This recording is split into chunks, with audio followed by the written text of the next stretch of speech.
Gledao sam ovo čudo i jedino što mi pada na pamet je da Eurovizija 2025. nije fora. Ove godine se održala u Švicarskoj, iako je definitivno trebalo biti u Hrvatskoj, ali dobro, nema veze. Ove godine je bilo kriminalno. Prijeđimo odmah na stvar, ostanite uz video, svog favorita otkrivam na kraju.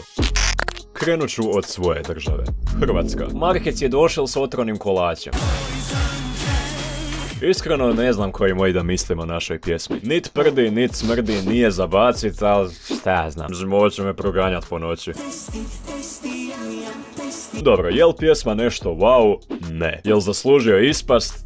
Ne! Ima puno glupljih i mutavijih kandidata i to budete skužili kroz moje komentare. Stoga idemo dalje. Crna Gora? O, dobrodošli nazad. Nije ih bilo od 2012. kada je ovaj baja nastupao. A sad imamo nju. Ova žena maestralno pjeva i iako ja dobijem proljev svaki put kada čujem baladu, ovo mi zvuči dobro. Bravo. Srbija. Majko Mila. Princ ima tak lijepu kosu i kaj odluče napravit? Odluče počistit pod sa njegovom kosom ko da je krpa. Nije fora. Ima super glas, ima lepe mišiće, ali pjesma nije za mene. Sorry, ali svaka čast i vama. Poljska. Oni uvijek pošalju nekaj fora. I ove godine je tako. Pjesma je super, ženska je super. Ova dama, by the way, ima 52 godine. Kako? Žena izgleda predivno. Vidi ju šta visi, ko moje gaće sa štrika. Njemačka.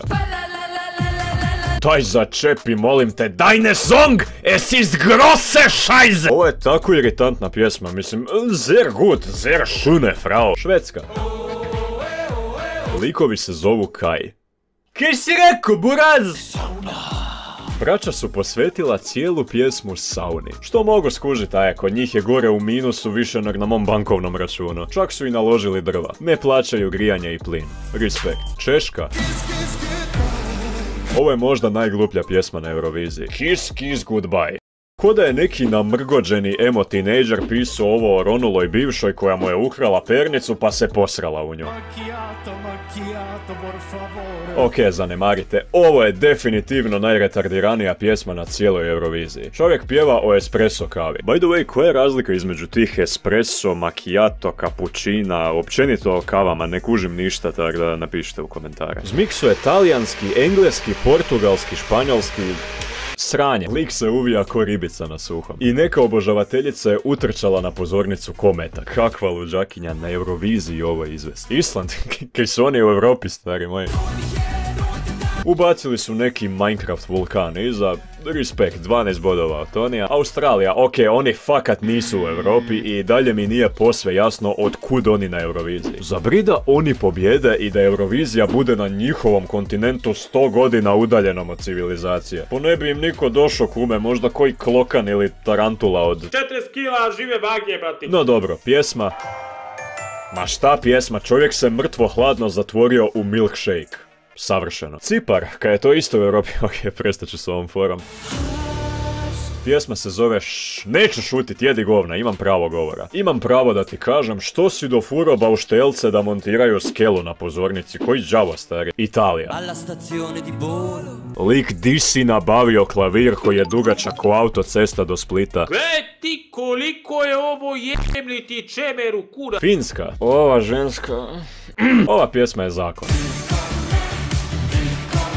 Zabavna, jednostavna, imam ju na playlisti, ali cura je malo prenapaljena, ak se mene pita. Vidi ti kaj ona radi tom jadnom mikrofonu. Belgija.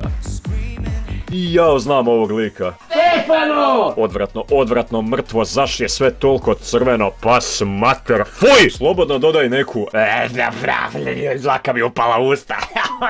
Slobodno dodaj neku drugu boju života, ti doslovno me oči bole, crveno je ko menstruacija. Izrael. Šta je sad koji moj... Evo ga, NordVPN me spasio. Promijenio sam svoju internet lokaciju i sad mogu pristupiti svim nastupima iz strane. Dobro, ko mi je ubacio ovog parazita šugavog? NordVPN! Skeniraj i obriši! vrijeme je da vam otkrijem svog favorita. Dobro, daj, kaj se dešava, lik, ono, krpelji su mi ušli u komp. I vi se riješite opasnih virusa i dosadnih reklama uz NordVPN, koji vam dođe kao neki security baja za vaše podatke. Prvi link u opisu i dobiš 70% popusta na 2 godine. Tebe ne bu niko pokral, a meni omogućavaš da po Jubitu jepam kak pajcek. Hvala. nordvpn.com/tonibaloni. Okej. Moj favorit. Reći ću ga tek kada svom snagom šupite like i subscribe, inače niste fora. 3, 4, 2... Poljska! Gaja mi se kao pjesma od početka isticala po svemu. Nastupu, energiji, ritmu, ženi, mislim žena je zmajka i radi, svaka joj čast. I svaka vama čast kad ste došli do kraja videa. Još jednom šupite like i subscribe za moj povratak, puno bi značilo. Evo snimam ovo nakon finala, nakon što je Austrija pobjedila i sve što imam za reći je nije fora. I također, nordvpn.com/tonibaloni. Zaštitite se od debila na internetu. vraćamo se na stari raspored na mjesec 2, dakle svake nedjelje, pa onda malo usporavamo sa videima, ali ne stajemo. Želim praviti iz ljubavi, a ne iz pritiska i sa osjećajem da moram svake nedjelje nešto izbaciti. Na taj način više ne bu moral pauzirat po par mjeseci. Svakako hrpa ideja je na mjestu i čeka vas puno zabavnih videa. Hvala na strpljenju i razumijevanju. Vidimo se.